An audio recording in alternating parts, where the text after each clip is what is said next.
చిన్న తేడా రాగానే వచ్చేటటువంటి లెక్కలు వేరు.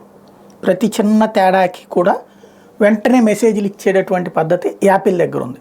ఏదో ఉంది అని అనుమానం రాగానే.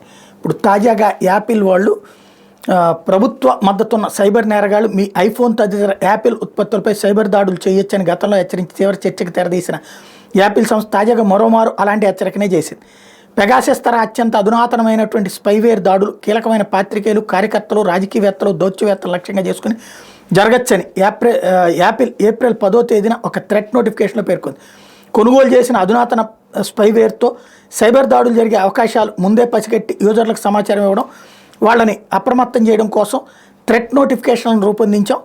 సాధారణ సైబర్ నేరాల కంటే ఈ దాడులు చాలా సంక్లిష్టమైనవి, అత్యంత తక్కువ మందిని లక్ష్యంగా చేసుకుంటారు కాబట్టి ఎవరిపై ఎందుకు దాడి చేస్తారో చెప్పడం కష్టం.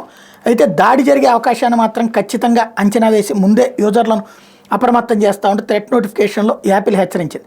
సార్వత్రిక ఎన్నికలకు సిద్ధమవుతున్నటువంటి భారత్తో సహా 60 దేశాల యూజర్లకు యాపిల్ ఈ నోటిఫికేషన్లు ఇచ్చింది. క్రిందటిసారి కూడా అట్లాగే ఇచ్చింది. ఇస్తే అప్పుడు ఏం చేశారు రాహుల్ గాంధీ, ఇంకేముంది మా అన్ని ఫోన్లు ట్యాపింగు అని చెప్పుకొచ్చారు. సీన్ కట్ చేస్తే సుప్రీంకోర్టు దాకా వెళ్తే మీ ఫోన్లన్నీ ఇవ్వండి అయ్యా విచారిస్తామని చెప్తే ఒక కమిటీ కూడా వస్తే 90% ఎవరు ఇవ్వాల. ఇప్పుడు మరి మళ్ళీ ఫోన్ ట్యాపింగ్ అని చెప్పడానికి ఏమైనా అవకాశం ఏర్పడుతుందా? రాహుల్ గాంధీ గారు రెడీ అయిపోతే సరిపోతుంది.